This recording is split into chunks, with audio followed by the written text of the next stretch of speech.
The knock at 2:47 a.m. The hardest phone call a mother can receive isn't from the police.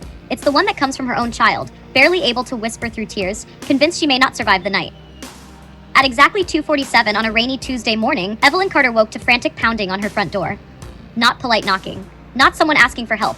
It was desperate, relentless pounding that echoed through the quiet neighborhood. She sat upright in bed, her heart racing. For a split second, she thought she was dreaming. Then it came again. Bang! Bang! Bang! Evelyn!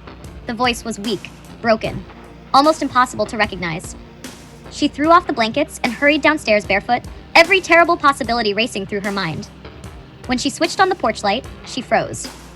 Standing outside was her 26-year-old daughter, Emma.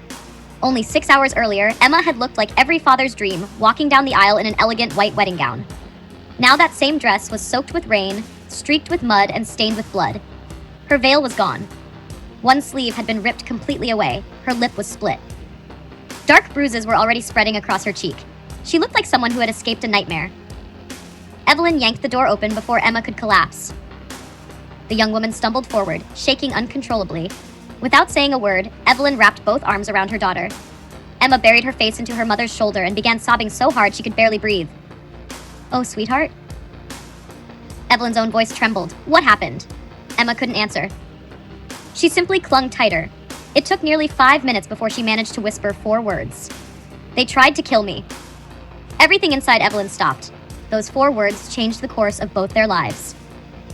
After helping Emma inside, Evelyn locked every door and closed every curtain in the house. She had been a trauma nurse for nearly 30 years. She knew how to stay calm during emergencies. But seeing her own daughter covered in bruises was something no amount of experience could prepare her for. She carefully cleaned the cuts on Emma's hands. Most were defensive wounds. Tiny slices across her palms. Broken fingernails. Bruised wrists. Signs she'd fought desperately. Someone hadn't merely hurt her. Someone had attacked her. When Evelyn gently lifted the sleeve on Emma's left arm, more bruises appeared. Finger-shaped bruises. As though someone had grabbed her with all their strength, her stomach turned. Who did this? Emma stared silently at the steaming cup of tea sitting untouched in front of her. Finally, she answered, "My husband's family."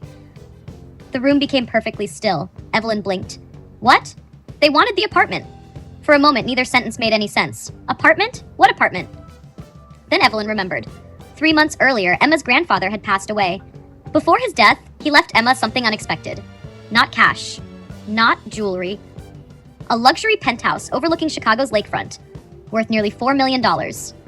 The property had belonged to their family for decades. Emma's grandfather insisted she inherit it because she was the only grandchild who had cared for him during his final years. She never intended to sell it. She wanted to restore it, preserve it, honor him. But apparently someone else had different plans. Earlier that evening, everything had seemed perfect. Emma and Daniel Brooks had exchanged vows in front of nearly 200 guests. Daniel appeared kind, successful, patient. His family was among the wealthiest real estate developers in Illinois. Everyone admired them. Elegant, generous, powerful. At least in public. Emma admitted there had been warning signs. Small comments, subtle pressure. Daniel's mother, Victoria Brooks, repeatedly asked when Emma planned to transfer the penthouse into the family investment portfolio. She always smiled while asking. Always made it sound reasonable. Emma politely refused. She explained it wasn't for sale. Victoria smiled, but her eyes never smiled. After the wedding reception ended, Daniel suggested that they stop by his parents' mansion for a small family celebration before leaving for their honeymoon. Emma agreed. She wanted to start her marriage on good terms. When they arrived, the servants had already gone home. Only immediate family remained. Victoria, Daniel's father, Richard, Daniel's younger brother, Nathan. The atmosphere felt strange, too quiet, too rehearsed. Victoria poured champagne. Everyone raised a glass. Then she looked directly at Emma. "Now that you're officially a Brooks, it's time to handle family business." Emma smiled politely. "What do you mean?" Richard slid a leather folder across the dining table. Inside were legal documents, transfer papers, the penthouse, prepared in advance, ready for Emma's signature. She laughed nervously. "I think there's been some misunderstanding." Victoria's smile disappeared. "No misunderstanding." Emma pushed the folder back. "I'm not signing these." Silence. Heavy silence. Daniel looked down at the table. He didn't defend her. He didn't say a single word. Emma felt her stomach tighten. She looked at her husband. "Daniel?" He finally spoke. "It's just property, Emma." "No.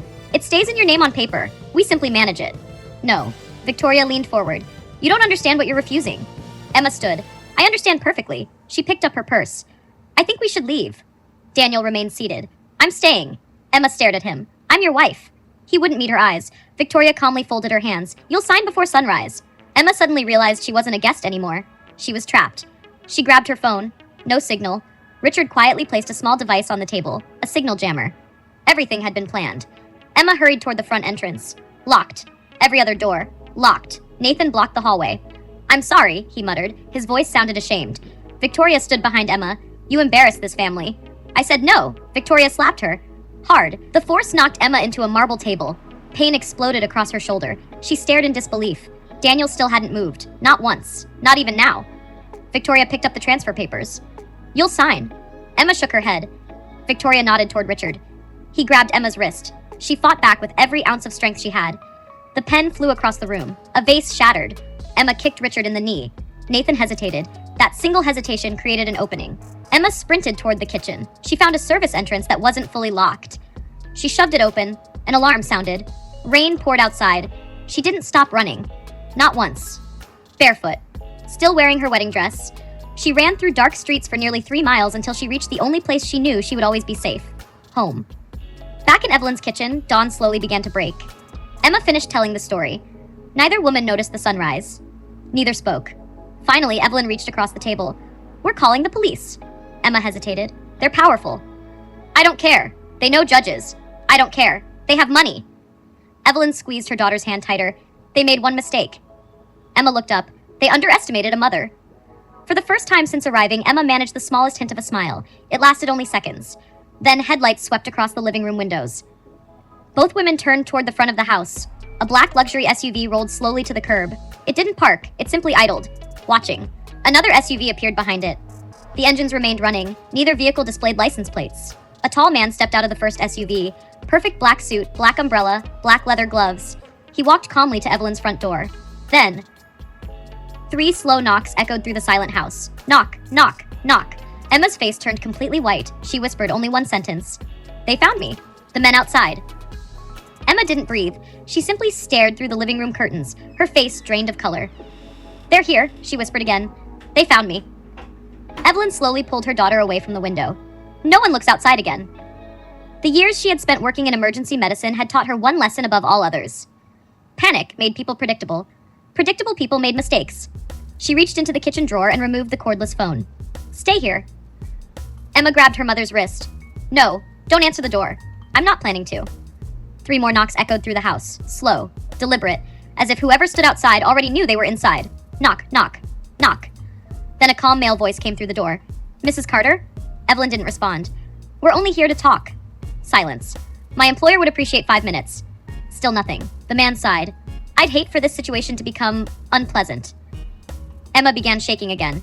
I know that voice. Who is it? My mother-in-law's attorney. Outside, Thomas Gray adjusted his gloves. He wasn't loud. He wasn't threatening. That made him even more dangerous. Thomas had represented the Brooks family for nearly 20 years. He never raised his voice. He never argued. He simply made problems disappear. Businesses, witnesses, lawsuits, competitors. People whispered his name in courtrooms because somehow every case he handled ended exactly the way his clients wanted. He glanced toward the black SUVs. The drivers remained inside, watching, waiting. He checked his expensive watch. Victoria Brooks hated delays. Inside the house, Evelyn quietly dialed 911. The operator answered immediately. 911. What's your emergency? My daughter was assaulted tonight. Emma looked up. There are men outside my house refusing to leave. The operator asked for the address. Then, the line suddenly went dead. No warning, no static, just silence. Evelyn frowned. She picked up the receiver again. Nothing. No dial tone. Someone had cut the phone line. Emma covered her mouth. Oh God! Evelyn immediately reached for her cell phone. No service. Emma checked hers. No signal. Again. Just like the mansion. Across the street, 72-year-old Harold Jenkins slowly opened his curtains. He had lived in the neighborhood for almost 40 years. Nothing ever happened here. Certainly not 2 luxury SUVs parked outside before sunrise. He watched the suited man standing at Evelyn's front door. Something didn't feel right. Harold reached for his own phone. Unlike the Carters, his landline still worked. He began dialing the police. One of the SUV drivers noticed movement. Within seconds, another man stepped out of the vehicle. He smiled politely at Harold from across the street. Then, without saying a word, he slowly raised one finger to his lips. A silent warning. Harold froze. The smile never left the man's face. Back inside, Evelyn refused to give in. They may have cut the phones. She grabbed her car keys. They can't stop us from driving. Emma nodded. Together, they quietly walked into the garage. Evelyn pressed the remote. The garage door started lifting. Halfway open, a black sedan suddenly backed into the driveway, blocking the exit. Another vehicle stopped behind it. They were trapped. The garage door slowly closed again. Emma's breathing became faster. They planned for everything. No. Evelyn looked around the garage. They planned for fear. A loud engine roared outside. Another SUV arrived. This one carried Victoria Brooks herself. She stepped out wearing an immaculate cream-colored suit, untouched by the rain. Her silver hair was perfectly styled, her makeup flawless, as though she were attending a business meeting instead of hunting her daughter-in-law. Thomas Gray opened an umbrella over her. Victoria smiled at the house. Emma? Her voice sounded warm, almost motherly. You've frightened everyone. No response. I know you're upset. Still silence. I forgive you. Emma whispered, she's lying. Victoria continued. Come home. This misunderstanding has gone far enough. Evelyn finally spoke through the closed door. My daughter isn't going anywhere. Victoria's smile faded. I wasn't speaking to you. You are now. A long pause followed. Then Victoria laughed softly. I can see where Emma gets her stubbornness. Inside one of the SUVs, Daniel Brooks sat in the back seat. He hadn't slept. His tuxedo jacket lay folded beside him. His wedding ring felt heavier by the minute. Nathan climbed into the seat across from him. What are we doing? Daniel didn't answer. Nathan looked out the window. This has gone too far. It already has. You know Mom assaulted Emma. Silence. Nathan leaned forward. Say something. Daniel finally looked at his younger brother. If Emma gives back the apartment... Nathan slammed his hand against the seat. Listen to yourself. Daniel flinched. Nathan shook his head. You didn't marry her. You married the penthouse. Those words hit harder than any punch. Victoria checked her watch. She hated wasted time. She nodded toward Thomas. Plan B. Thomas opened his leather briefcase. He removed several documents. Then he slipped them through the mail slot. Inside the house, the papers landed on the hardwood floor. Evelyn picked them up. Her eyes widened. A restraining order. It accused Evelyn of kidnapping her own adult daughter. Another document claimed Emma was mentally unstable after suffering a psychological breakdown. Another accused Evelyn of manipulating her into abandoning her husband. Emma stared in disbelief. Those aren't true. They don't have to be. Evelyn understood immediately. They only have to create doubt. Across town, investigative journalist Olivia Grant was pouring her first cup of coffee when her phone rang. It was Harold Jenkins. His voice shook. I think something terrible is happening across the street. Olivia listened carefully. Luxury SUVs, lawyers, a frightened bride, powerful developers. By the time Harold finished, Olivia was already grabbing her camera. She had spent years trying to expose the Brooks family. Every witness disappeared. Every source backed out. Every investigation collapsed. Maybe. This was finally the break she'd been waiting for. Back at the Carter home, Victoria took one final step toward the porch. Her voice lost every trace of kindness. You have 1 hour. If Emma isn't in my vehicle by then, she smiled coldly, your lives become very complicated. She turned and walked back toward the SUV. Thomas followed. The engine started, one by one. The vehicles drove away. Emma let out a shaky breath. They're gone. Evelyn looked through the curtains for another 10 seconds. No, they're repositioning. Just then, a loud crash shattered the silence. Glass exploded in the kitchen. Both women screamed. A brick had smashed through the window. Wrapped around it was a single white envelope. Emma carefully unfolded the note inside. Only 6 words were written in elegant handwriting. This is your only warning. At the bottom, someone had drawn the outline of the Chicago lakefront penthouse. And across it, a single red X. The brick lay on the kitchen floor, surrounded by shattered glass. Rainwater seeped through the broken window, carrying the cool morning air into the silent house. Emma stared at the note. This is your only warning. Her hands trembled. They're never going to stop. Evelyn carefully folded the paper and placed it on the counter. No. They're counting on you believing that. Emma looked at her mother. You don't understand who they are. Evelyn met her daughter's eyes without hesitation. I understand exactly who they are. She glanced at the shattered window. They're bullies.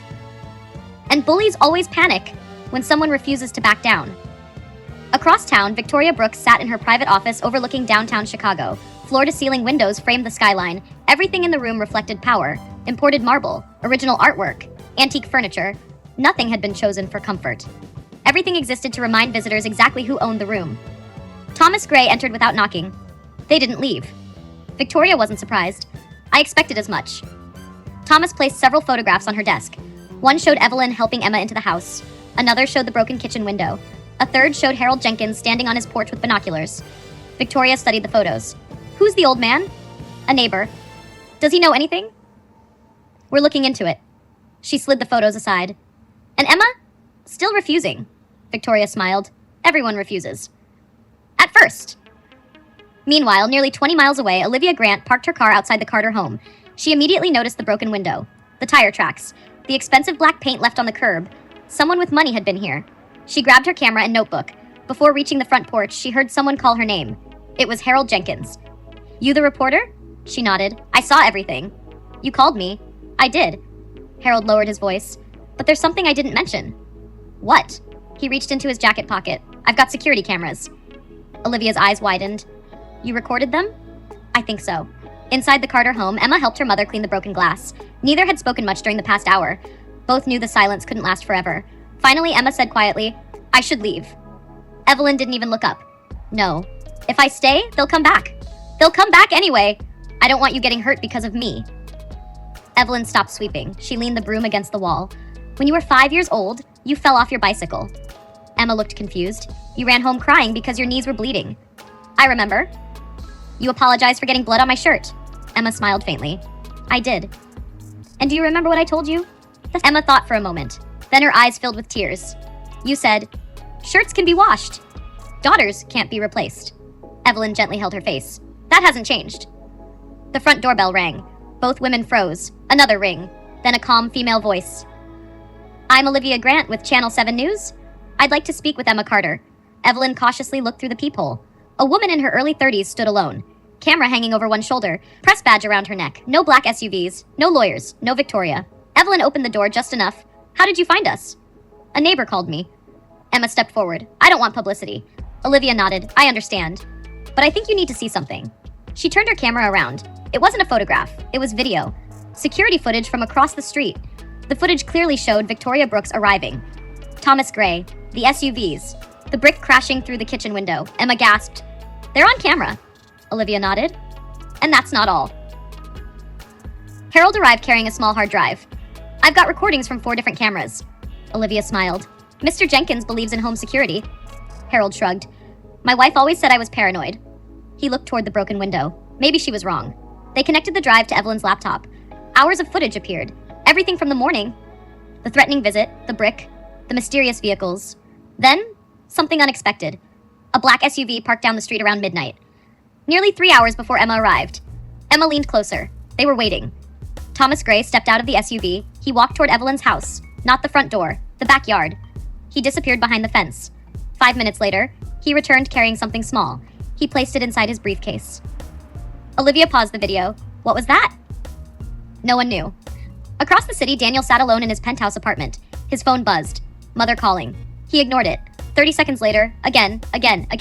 Finally, he answered, What? Victoria's voice remained perfectly calm. You'll come to the office. No, you'll explain your behavior. I'm tired. You embarrassed this family. Daniel laughed bitterly. I embarrassed the family? You let Emma escape. Daniel stood. I didn't let her do anything. You watched. Silence. Victoria's voice turned icy. If this company disappears, if your inheritance disappears, remember this conversation. The call ended. Daniel stared at the phone. For the first time in his life, he wondered whether his mother loved anyone, including him. Back at Evelyn's house, Harold continued reviewing the footage. Suddenly, he paused. There. The screen showed Thomas entering the backyard. Zooming in revealed something metallic beneath an old maple tree. Olivia frowned. He buried something. Evelyn looked confused. Why would he bury something in my yard? Harold rewound the video. Watched it again. There was no doubt. Thomas had dug a small hole, placed something inside, covered it, then left. Everyone hurried into the backyard. Rain had softened the soil. Near the base of the maple tree, fresh dirt. Evelyn grabbed a garden shovel.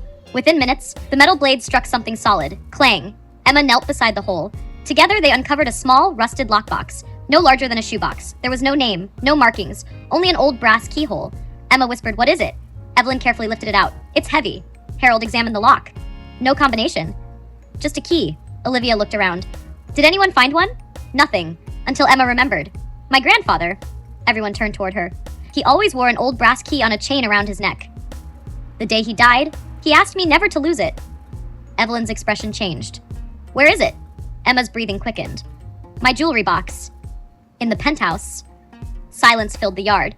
The very penthouse the Brooks family wanted. The same penthouse no one had entered since the wedding. If the key was there, then whatever rested inside the buried lockbox had been hidden for a reason. Olivia looked at Emma. If your grandfather locked something away and someone buried it in your mother's yard. I don't think this is about real estate anymore. Just then, Olivia's phone rang.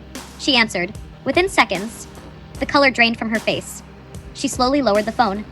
What happened? Evelyn asked. Olivia swallowed hard. My news station just killed the story. Why? They said it came from the owner's office. The owner? Olivia nodded. Richard Brooks. Emma felt her stomach drop. The Brooks family didn't just have money.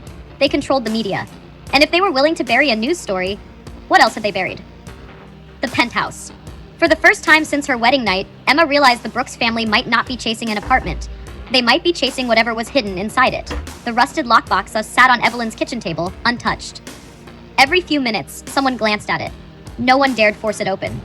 If Emma was right, the brass key hanging inside her grandfather's penthouse was the only way to unlock it. Olivia broke the silence. If your grandfather wanted only you to find this, he had a reason. Emma nodded slowly. He always said the apartment wasn't the real inheritance. What did he mean by that? Evelyn asked. I thought he meant memories. Olivia looked at the lockbox. Maybe he meant something else. Across town, Victoria Brooks stood in front of the enormous windows of her office. Thomas Gray entered carrying a tablet. The surveillance team lost visual contact. Victoria turned. They found the box? Thomas hesitated. Yes. For the first time that morning, Victoria's calm expression cracked. How? We don't know. She closed her eyes for a moment. My father warned me this day might come. Thomas looked surprised. You knew about the box? I knew it existed, but not where. Thomas spoke carefully. If Emma opens it, Victoria interrupted him. She cannot. Her voice was no longer cold. It carried something far more dangerous. Fear. Daniel sat alone in his apartment, staring at the wedding photograph displayed on his phone. Emma looked genuinely happy. He remembered how she smiled just before they exchanged vows.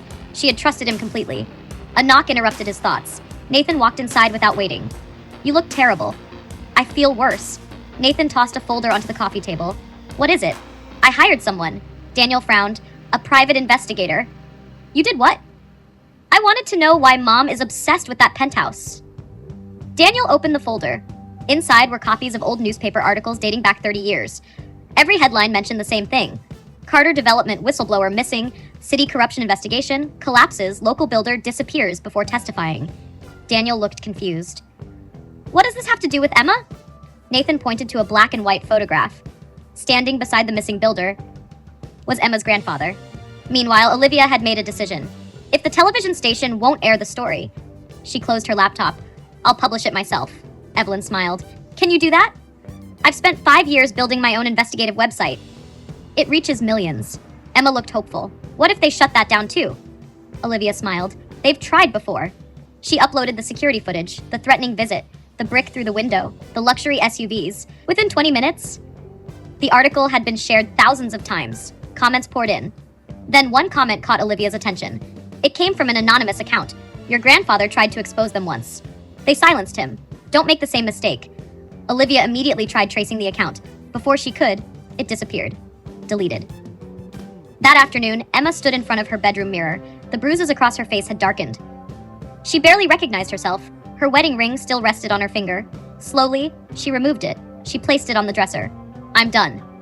Evelyn stood quietly in the doorway. Are you sure? Emma nodded. I didn't lose a husband. I discovered I never had one. An hour later, Harold returned carrying a folded city map. I've been thinking. Everyone gathered around the dining table. I watched Thomas bury that lockbox. So? He wasn't trying to hide it forever. Harold pointed to the map. He wanted someone to find it. Olivia frowned. Why? Harold circled several streets. Look where your house sits. Then he drew another circle. The penthouse. A straight line connected both locations. Emma leaned closer. What does that mean? Harold smiled. I spent 35 years as a city surveyor. He pointed again. These two properties were once owned by the same family. The Carters. Evelyn looked stunned. My father never mentioned that.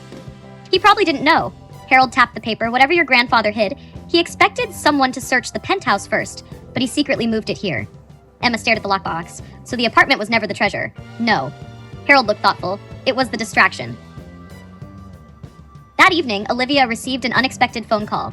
Olivia Grant. A familiar voice answered. This is Daniel Brooks. She nearly hung up. Wait, I'm not calling for my family. What do you want? I want to help Emma. Olivia laughed bitterly. A little late for that. I know. I made the biggest mistake of my life. Silence.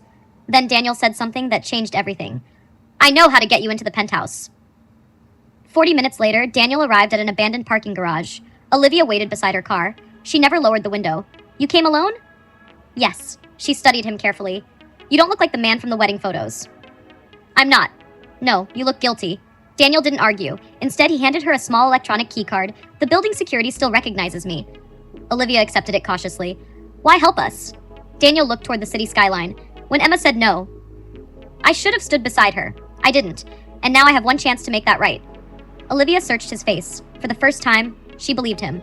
Late that night, Emma, Evelyn, Olivia, Harold, and Daniel stood inside an underground parking garage beneath the luxury penthouse building. Everything was quiet. Too quiet. Daniel inserted the access card. The elevator doors opened. 23 floors. No one spoke. The elevator climbed slowly. Every passing floor increased the tension. 20, 21, 22. Ding. The doors opened. The hallway was empty. Emma walked toward her grandfather's apartment. She stopped in front of the familiar wooden door. Her hands trembled as she reached into her purse. She still carried the original brass key, the same one her grandfather had worn every day. She inserted it into the lock. Click. The door slowly opened. The apartment was exactly as she remembered. Books lined every wall, photographs covered the shelves. Everything looked untouched. Until Daniel noticed something. The paintings. Emma looked around. What about them? They're all hanging crooked. Harold frowned. Your grandfather was meticulous. He would never leave them like that. Emma walked toward the largest painting, a peaceful lakeside landscape. She gently lifted it from the wall. Behind it was a steel safe. Its door was already open.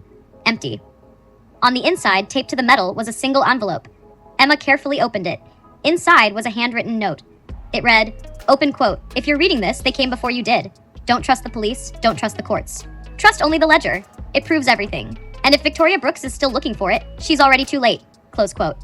Before anyone could react, the apartment lights suddenly went out. The hallway echoed with footsteps. Heavy, fast, coming closer. Then, someone slammed the apartment door shut from the outside. The deadbolt clicked. They were locked in. The ledger darkness swallowed the penthouse. For one terrifying second, no one moved. The silence was broken only by Emma's uneven breathing and the muffled sound of footsteps outside the apartment. Closer. Steady. Purposeful. Someone stopped directly outside the front door. A metal object scraped against the lock. Daniel instinctively stepped in front of Emma. Everybody stay back. Nathan's words from the previous day echoed in his mind. You married the penthouse. He had spent years obeying his family without question. Tonight, that ended. Evelyn switched on the flashlight on her phone. A narrow beam cut through the darkness. The apartment looked completely different without its warm lighting. Every shadow seemed alive. Harold carefully examined the front door. They've locked us in. Daniel tested the handle anyway. It didn't move. They're buying time. Olivia looked toward the hallway. For what? No one answered. Because everyone already knew. Someone was searching for the ledger. Emma unfolded her grandfather's note again. Her eyes settled on one sentence. Trust only the ledger. There has to be another clue. Harold nodded. Your grandfather never did anything halfway. He wouldn't hide one message without leaving another. The group spread out across the apartment. Every bookshelf, every cabinet, every picture frame. Nothing. Then Evelyn noticed something unusual. The grandfather clock in the corner had stopped at exactly 11:17. Emma. She pointed toward the clock. Did your grandfather always keep it working? Emma smiled faintly. He wound it every Sunday. So why did it stop? Harold knelt beside it. The mechanism isn't broken. He gently moved the minute hand. It wouldn't budge. It's locked. Daniel shined his flashlight behind the clock. There, a tiny brass keyhole. Emma immediately recognized it. What? It matches my grandfather's key. She reached into her purse. The old brass key slid perfectly into the hidden lock. She turned it. Click. The entire clock shifted forward several inches. Behind it, a narrow compartment appeared inside the wall. Everyone leaned closer. Inside rested a worn leather journal, and beneath it, a thick black ledger. Emma carefully lifted both items. The ledger was heavier than she expected. Its cover bore no title, only embossed initials. JC, my grandfather. Olivia opened the first page. Within seconds, her eyes widened.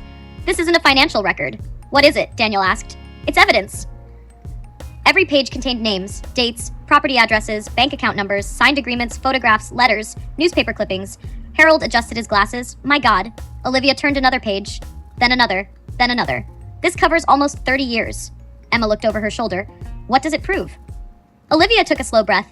It proves the Brooks family built their fortune by stealing land. Silence filled the apartment. She continued reading. Bribes paid to city officials, forged property deeds, threats against homeowners, witnesses who suddenly disappeared before court hearings.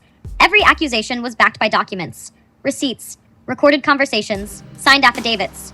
It wasn't a story. It was a blueprint for one of the largest corruption scandals in the city's history. Daniel stared at one photograph.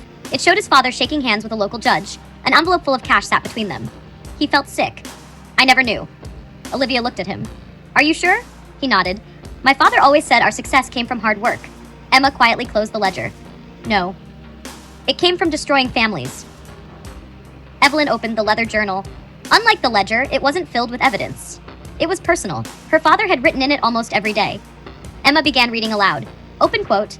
If you're holding this journal, then I couldn't finish what I started. Close quote. She turned the page. Open quote. The Brooks family believes they're searching for documents. Close quote. Another page. Open quote.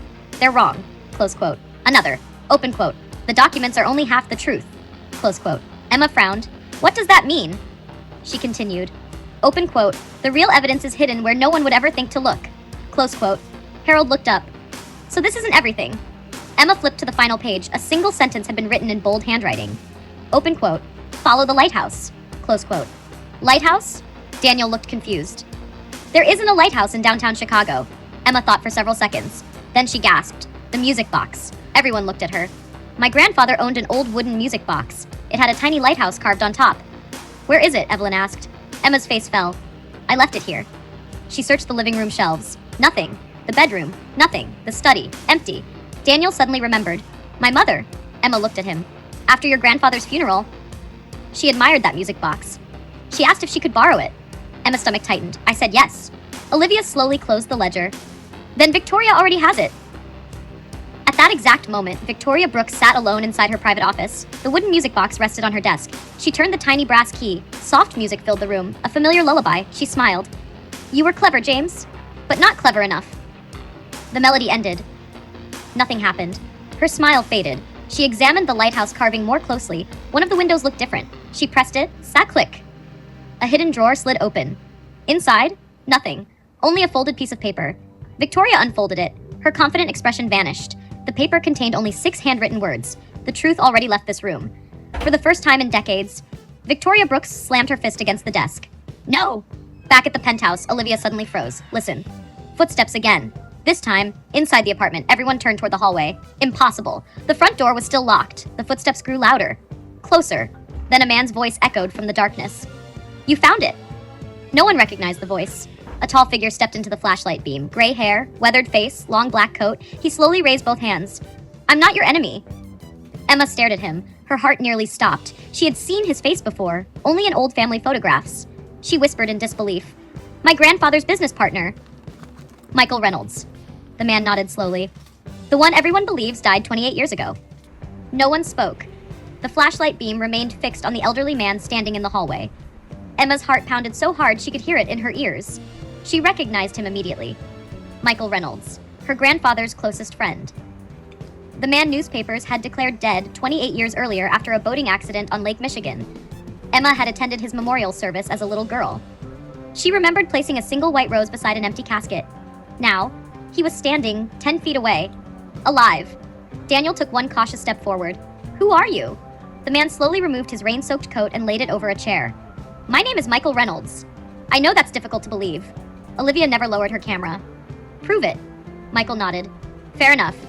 He reached into his pocket and removed a faded photograph. It showed 2 young men wearing hard hats at a construction site.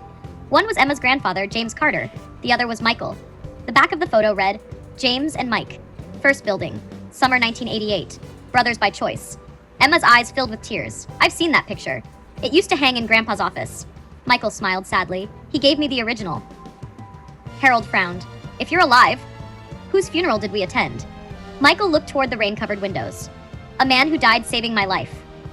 Silence filled the room. I wish his family had never needed to lie. Olivia folded her arms. Start at the beginning.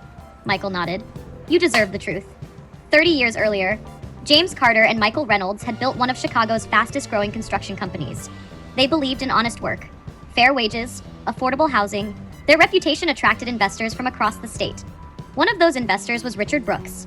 At first, Richard seemed ambitious, charismatic, determined. Within 2 years, he wanted complete control. James refused. Michael remembered every word. Open quote, money should build neighborhoods, James had said. Close quote. Open quote, not own people, close quote. Richard had smiled. Then he quietly replied, open quote, we'll see. Everything changed 6 months later. City inspectors suddenly shut down Carter construction. Banks canceled loans. Anonymous complaints flooded government offices. Projects disappeared overnight. Someone was destroying the company from the inside. James and Michael spent months searching for answers. Finally, they found them. Boxes filled with forged deeds, bribe payments, fake inspections, illegal land transfers. Every crime pointed back to Richard Brooks. James wanted to call the FBI immediately. Michael agreed, but someone else learned they had the evidence. It was raining. Michael's voice became distant. The same kind of rain as tonight. He closed his eyes. I was driving home. A truck appeared behind me. It never tried to pass. It only got closer. Daniel unconsciously held his breath. Michael continued. Then it hit me. My car went through the guardrail, straight into the river. Emma covered her mouth. Sir, that I remember hearing about that. Michael nodded. They never found my body. Because I escaped. He had broken the driver's window underwater, swam nearly 200 yards, collapsed on the riverbank. When he finally reached James' house, James already knew. My office burned down that same night. James realized something terrifying. Richard Brooks wasn't trying to win. He was erasing anyone who stood in his way. The two friends made an impossible decision. Michael had to disappear. If the Brooks family believed he was dead, they would stop hunting him, at least for a while. James arranged everything: a new identity, a remote cabin in northern Wisconsin, cash, supplies, and one promise. When it's finally safe, come back. Michael looked around the apartment. I waited. 1 year, then 5, then 10. No message ever came. Emma quietly asked, why didn't you contact Grandpa? Michael lowered his head. I did. He never answered. Harold slowly understood, because someone intercepted the letters. Michael nodded. Everyone. Daniel walked toward the window. He suddenly felt as though his entire childhood had been a lie. My father? Tried to kill you? Michael looked directly at him. No. He ordered someone else to. Daniel closed his eyes. His father had taught him to ride a bicycle, taken him fishing, cheered at his baseball games. Could that same man have ordered murder? Every memory suddenly felt uncertain. Olivia opened the ledger again. We still don't have enough. Michael smiled. Actually, you do. Everyone looked at him. The ledger proves financial crimes. The journal explains the motive, but neither connects Victoria directly. Emma frowned. So what does? Michael reached inside his coat. He removed a small digital recorder. I've been waiting 28 years to play this. He pressed the button. Static crackled through the room. Then, a woman's voice, cold, calm, unmistakable. Victoria Brooks, open quote, James won't give us the ledger, close quote. Another voice answered, Richard Brooks, open quote, then remove James, close quote. Victoria again, open quote, and the partner, close quote. Richard laughed, open quote, he's already dead, close quote. The recording continued. Open quote, Victoria, what about the granddaughter, close quote, open quote, Richard, children grow up, close quote. Open quote, Victoria, then make sure she never becomes a problem, close quote. The room fell completely silent. Emma felt the blood drain from her face. She had been marked before she was even born. Olivia stared at the recorder. This changes everything. Michael shook his head. No. It changes nothing. Everyone looked confused. He pointed toward the windows overlooking the city. They've controlled judges, police, politicians, the media, for 30 years. They won't surrender because of one recording. As if on cue, every phone in the apartment vibrated at the same time. Emma checked hers first. Breaking news. Olivia's eyes widened as she read hers. Daniel looked stunned. What? Olivia turned her screen around. A live news conference filled the display. Richard Brooks stood behind a podium, flanked by police officers. His expression was solemn. A banner at the bottom of the screen read, Businessman Richard Brooks offers reward for missing son and mentally disturbed daughter-in-law. Richard spoke into the microphones. My son, Daniel Brooks, has been kidnapped. Daniel's face turned pale. Richard continued, the suspect is Emma Carter, who has suffered a severe psychological breakdown following her wedding. Emma couldn't believe what she was hearing. Richard held up a photograph. It was Emma's driver's license. I urge anyone with information to contact law enforcement immediately. Then came the final blow. The FBI has asked local authorities to assist in locating these dangerous individuals. Olivia slammed her phone onto the table. He's turned all of you into fugitives. Sirens echoed in the distance. Not one, not two, dozens. Growing louder every second. Blue and red lights reflected across the penthouse windows. Daniel looked outside. His voice barely rose above a whisper. They're not surrounding the building. He turned back toward the others. They're surrounding us. The sirens grew louder. One after another, police cruisers flooded the streets below the penthouse. Blue and red lights flashed across the glass walls, turning the elegant apartment into a prison of shifting colors. Emma looked down from the 23rd floor. There are so many. Olivia counted at least 15 patrol cars, then 2 black SUVs pulled in behind them. No police markings, no license plates. She didn't need anyone to tell her who they belonged to. The Brooks family is here. Daniel stepped away from the window. They're using the police as cover. Michael nodded. They've done it before. Harold frowned. How do you know? Michael looked at the old ledger. Because I watched them destroy good officers. They promoted the corrupt ones. They transferred the honest ones. And anyone who refused to cooperate. His expression darkened. Never kept their badge for long. A loudspeaker echoed from outside. This is the Chicago Police Department. The occupants of Penthouse 2301 are ordered to exit the building immediately with your hands visible. Emma looked at Olivia. They think we're criminals. Olivia shook her head. No. They're hoping everyone else thinks that. Daniel checked every entrance. The main hallway is blocked. The emergency stairwell? Harold answered. Probably surrounded. Michael remained surprisingly calm. Your grandfather planned for this. Emma turned toward him. What do you mean? Michael walked to the fireplace. Every eye followed him. He placed both hands on the heavy stone mantle. Then, he pushed. Nothing happened. He smiled. I forgot. He reached beneath the mantle and pressed a hidden metal latch. A deep click echoed through the room. The fireplace slowly slid sideways. Behind it, a narrow passage disappeared into darkness. Emma stared in disbelief. I've lived here for years. And never knew. Michael smiled sadly. Your grandfather built it himself. The hidden passage smelled of old wood and concrete. Small lights mounted along the walls flickered to life as Michael flipped an ancient switch. The tunnel stretched farther than anyone expected. Daniel looked amazed. Where does it lead? 3 buildings away. Harold laughed softly. James Carter really thought of everything. He didn't trust banks. He didn't trust politicians. And apparently, he didn't trust architects either. As everyone entered the tunnel, Olivia stopped. What about the ledger? Silence. The evidence weighed nearly 15 pounds. Too large to hide under a jacket. Too important to leave behind. Daniel looked around. If we're caught carrying it, they'll take it. Emma remembered something from her grandfather's journal. The documents are only half the truth. She turned toward Olivia. You scanned everything. Olivia smiled. Every page. My camera automatically uploaded copies. To where? A secure cloud server. Michael nodded approvingly. Good. If they destroy the originals, the truth still survives. Emma carefully wrapped the ledger inside an old canvas bag. No, I'm taking it. They had barely walked 50 yards through the tunnel when every light suddenly went out. Darkness, complete darkness. Then, a single flashlight appeared ahead. Not behind them, ahead. Someone else was inside the tunnel. Daniel whispered, Who's there? No answer. The flashlight moved closer. Steady, confident. Emma felt her pulse racing. Michael quietly reached into his coat. Instead of a weapon, he removed a small folding flashlight. He flashed it 3 times. The stranger answered, 3 flashes, then 2. Michael smiled. It's okay. The figure stepped forward. She was an older woman, perhaps in her late 60s, wearing a navy raincoat. Her silver hair was tied neatly behind her head. Emma stared at her face. I know you. The woman smiled warmly. No, you know my picture. Michael introduced her. This is Sarah Whitmore. Olivia gasped. The federal prosecutor? Sarah nodded. The former federal prosecutor. Emma remembered the name. Sarah Whitmore had vanished from public life 25 years earlier after resigning without explanation. Newspapers claimed she'd suffered a nervous breakdown. Now, she looked anything but broken. Sarah shook Evelyn's hand. James told me this day might come. You knew my father? For almost 30 years. She looked at Emma. He never stopped talking about you. Emma smiled through tears. He always said I reminded him of someone brave. Sarah laughed softly. He was talking about your grandmother.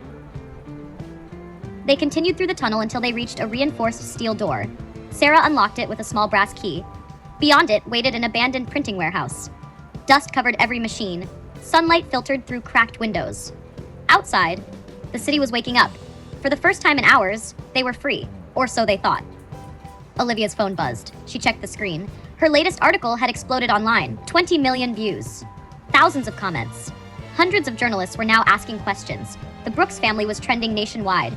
Then another notification appeared. She opened it. Her smile disappeared. What is it? Emma asked. Olivia slowly handed over the phone. Every major news network carried the same headline. The ledger is a forgery, says Brooks' family attorney. Thomas Gray stood before dozens of cameras. The so-called evidence being circulated online is fabricated. We have expert witnesses prepared to testify. We also have video proving the Carter family stole confidential business records. Emma stared in disbelief. They're lying. Sarah nodded. They always lie first. Harold sighed, and people believe them. Sarah looked around the room. Not for long. Daniel suddenly received a text message from his father. Only one sentence. Look behind you. Daniel slowly turned around. Standing at the entrance of the warehouse were 6 men dressed in black tactical clothing. No police badges, no identification. Each wore an earpiece. The man in front stepped forward. His expression was emotionless. We're taking the ledger. Michael quietly moved Emma behind him. No. The man sighed. I was hoping you'd say yes. He raised his hand. The other 5 men spread out, blocking every exit. Sarah whispered, Those aren't security guards. Michael nodded. I know. I hired them. Everyone looked at him in shock. The leader lowered his weapon, then smiled. Good to see you again, Mike. Emma stared at Michael. You hired them? Michael looked at the stunned group. I told you I disappeared. I never said I stopped preparing. The 6 men opened large equipment cases. Inside, there were no weapons, only cameras, satellite transmitters, laptops, and broadcasting equipment. Olivia looked confused. What is all this? Michael smiled for the first time in years.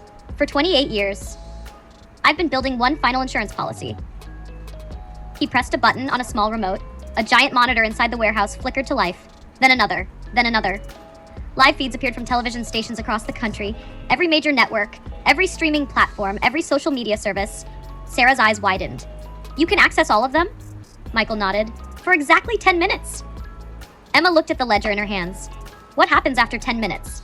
Michael took a deep breath. We tell the entire country the truth. Before anyone could respond, every screen suddenly went black. A single message appeared in white letters. Remote access overridden. Below it, one name slowly faded onto every monitor. Victoria Brooks. Then her face appeared live on every screen. She looked directly into the camera. Then she smiled. James always underestimated me. She paused. And now, it's your turn. Every monitor in the warehouse displayed Victoria Brooks. She stood behind the polished desk in her downtown office, dressed in white, her expression calm and controlled. She looked directly into the camera. I've spent 30 years building a company that transformed this city. She smiled. And today, a group of criminals is trying to destroy it. Emma stared at the screen. She's already controlling the broadcast. Michael's jaw tightened.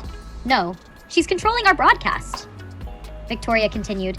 They've stolen private business records. They've kidnapped my son. They've endangered innocent people. She paused just long enough to appear sympathetic. I asked the public to trust the justice system. Then the screen went black. The warehouse fell silent. Olivia slammed her laptop shut. She hacked every one of our servers. Michael stared at the blank monitors. Not every server. He reached beneath an old workbench and removed a dusty metal case. The lock clicked open. Inside rested a small satellite transmitter. Alongside it lay a handwritten note from James Carter. Open quote, Mike. If you're opening this, then they found the first system. Use the second one. It doesn't belong to the internet. It belongs to the truth. Close quote. Michael smiled for the first time in years. James, you stubborn genius. Sarah immediately connected the transmitter. It still works? Michael nodded. I've tested it every year. Olivia frowned. What makes this different? It doesn't connect through commercial networks. It broadcasts directly to emergency communication satellites. Daniel looked confused. They can't intercept it? Michael shook his head. Not fast enough. Meanwhile, Victoria's celebration didn't last long. Thomas Gray rushed into her office. We have a problem. Like she looked irritated. What now? Our cybersecurity team lost track of Reynolds. So find him. Thomas swallowed. We found something else. He placed a tablet on her desk. The screen displayed a blinking satellite signal. Victoria's confident expression disappeared. No, he kept the backup. Thomas nodded. He did. For the first time in decades, Victoria Brooks looked afraid. Back in the warehouse, Michael pressed the transmit button. The equipment hummed to life. A small green light flashed. Connected. Olivia looked at the countdown. 10, 9 minutes and 59 seconds. Every emergency broadcast receiver in North America automatically switched to the signal. Television screens, radio stations, newsrooms, government agencies, airports. Millions of devices interrupted their programming. Across the country, people stopped what they were doing. Emma stepped in front of the camera. She took a deep breath. My name is Emma Carter. 3 days ago, I married Daniel Brooks. That same night, his family tried to force me to surrender property my grandfather left me. She held up the bruises on her wrists. They failed. Daniel stepped beside her. My name is Daniel Brooks. My parents lied. They assaulted my wife. They've spent decades building an empire through fraud. I was too afraid to admit it. I won't stay silent anymore. Then Michael opened the ledger. 1 page at a time. Property deeds, bribe payments, secret bank accounts, signed confessions, recorded conversations. Olivia displayed scanned copies beside each original. Sarah explained the legal significance of every document. Nothing was exaggerated. Nothing was speculative. Every claim was supported by evidence. Millions watched in complete silence. Inside the Brooks headquarters, phones rang nonstop. Investors demanded answers. Banks froze transactions. Board members resigned. The company's stock collapsed within minutes. Richard Brooks stared at the television. This isn't possible. Thomas quietly replied, "It is now." Victoria grabbed her car keys. "I'm ending this myself." She stormed toward the elevator, but when the doors opened, 2 FBI agents stepped out. "Victoria Brooks?" She didn't answer. "You're under arrest." She laughed. "You have no authority." One agent held up a federal warrant. "We do now." Behind them, more agents filled the hallway. Thomas slowly raised his hands. Richard attempted to run. He didn't make it 3 steps. At the warehouse, the countdown reached 1 to 12. 1 minute remaining. Olivia looked at Emma. "You should finish." Emma nodded. She looked directly into the camera. "My grandfather spent 30 years protecting this evidence. He believed the truth mattered. He believed ordinary people deserve justice." She paused. "I believe that too." The countdown reached 0. The transmission ended. Silence. Complete silence. No one moved. Then, every phone in the warehouse vibrated at once. Breaking news. FBI confirms multiple arrests in Brooks' corruption investigation. Another alert. Federal grand jury convened. Another.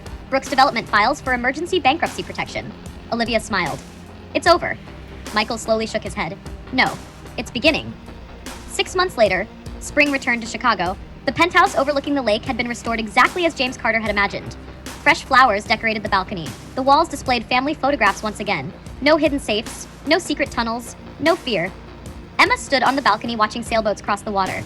Evelyn joined her carrying 2 cups of coffee. "You look peaceful." Emma smiled. "For the first time in a long time." "I am." Daniel approached cautiously. Their divorce had been finalized months earlier. He stopped several feet away. "I don't expect forgiveness." Emma nodded. "I know. I just wanted to say, I'm sorry." She looked at him for a long moment, then quietly answered, "I hope you become the man you should have been." Daniel smiled sadly. "I hope so too." He walked away. Neither of them looked back. Across town, Olivia Grant accepted the nation's highest award for investigative journalism. Her series, The Carter Ledger, had exposed one of the largest corporate corruption scandals in Illinois history. Harold Jenkins received a civic medal for preserving the security footage that started the investigation. Sarah Whitmore returned to public service as a special federal advisor on anti-corruption cases. Michael Reynolds finally reclaimed his real name after nearly 3 decades in hiding.